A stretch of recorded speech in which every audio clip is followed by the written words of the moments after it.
This is a reading of two articles from Volume 1, number 50, issue number 50 of Hedi Liberté, from the 2nd of July to the 8th of July 2008.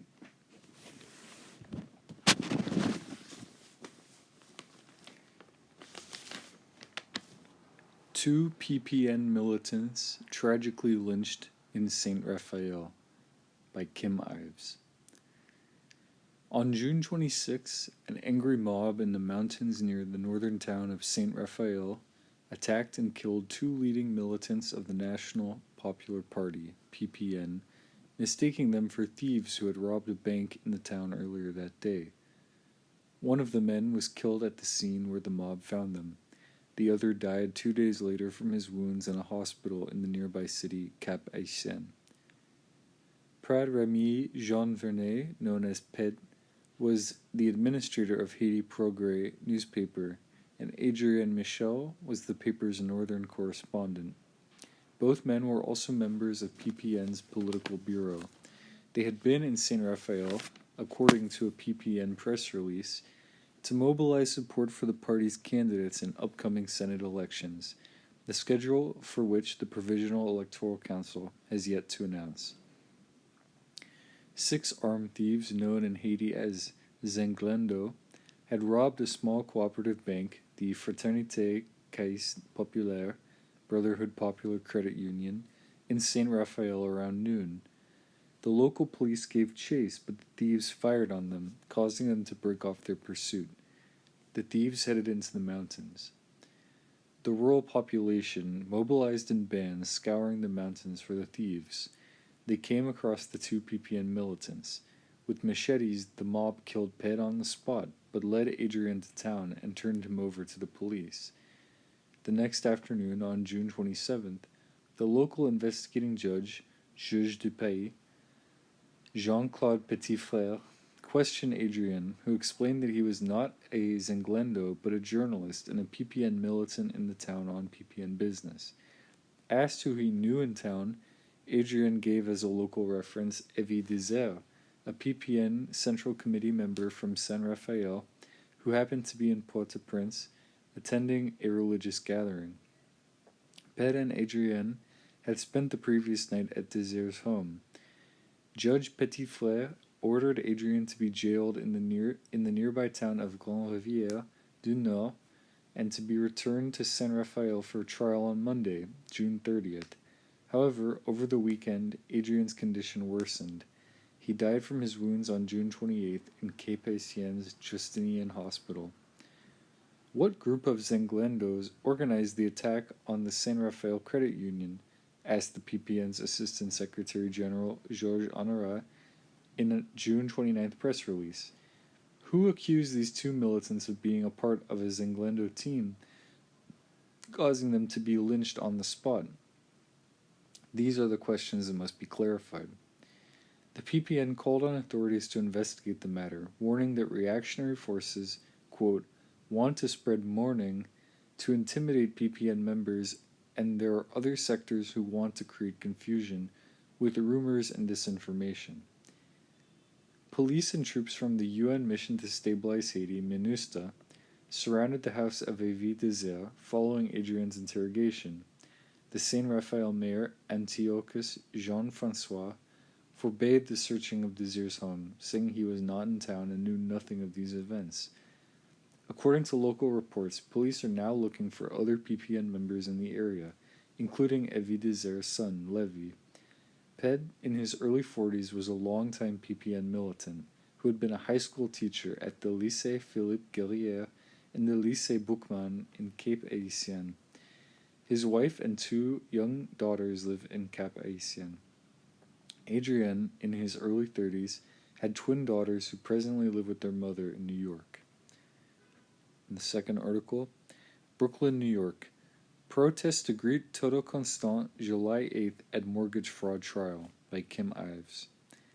After months of delay, on July 8th, former Haitian death squad leader Emmanuel Toto Constant is finally going on trial in Brooklyn for bank fraud, grand larceny, and falsifying business records. At least, that is what the court docket says. The trial was supposed to start 2 months ago, but when lawyers and demonstrators turned out at the New York State Supreme Court building in Brooklyn on May 6, they were told that the trial was being postponed. See Haiti Liberté, Volume 1, Number 42, May 7th, 2008. Sam Carliner, Constant's attorney, denies that the trial was to start on May 6th, saying that the date was just a, quote, conference date. I hope the trial does start on July 8th because this case is getting old, Carliner told Haiti Liberté. The charges against Constant stem from his role in a mortgage fraud ring busted by New York State authorities in July 2006.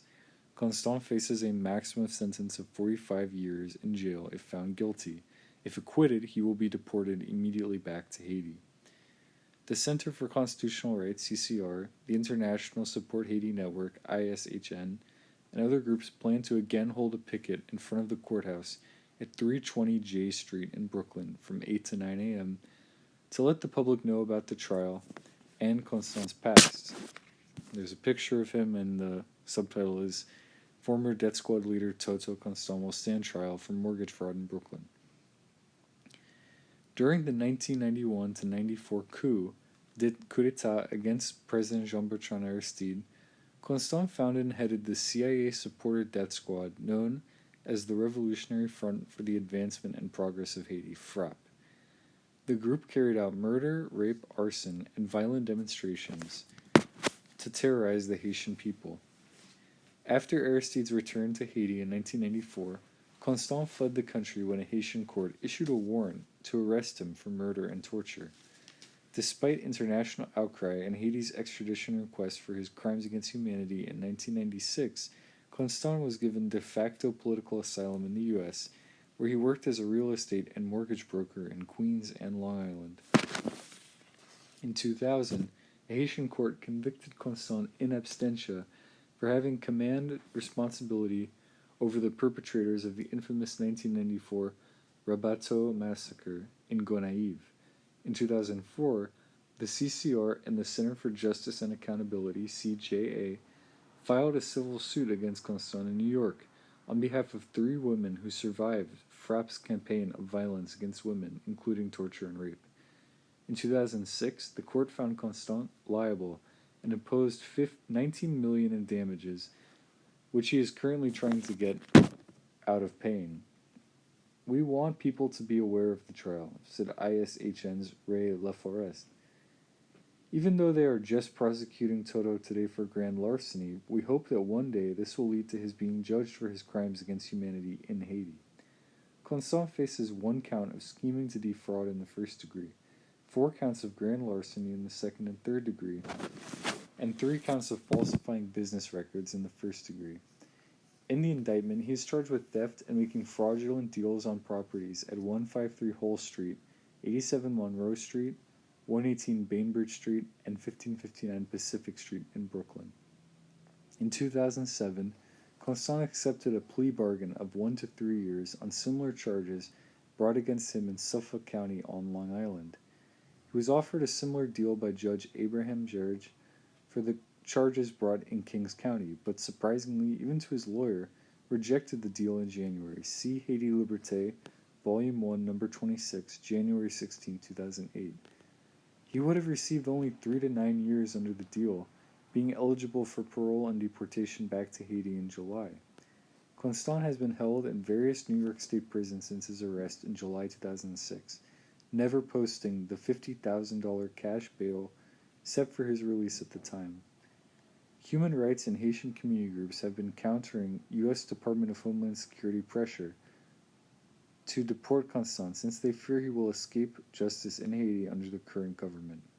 For more information about the rally, call CCR's Lauren Melodia at 212-614-6481 or ISHN's Ray LaForest.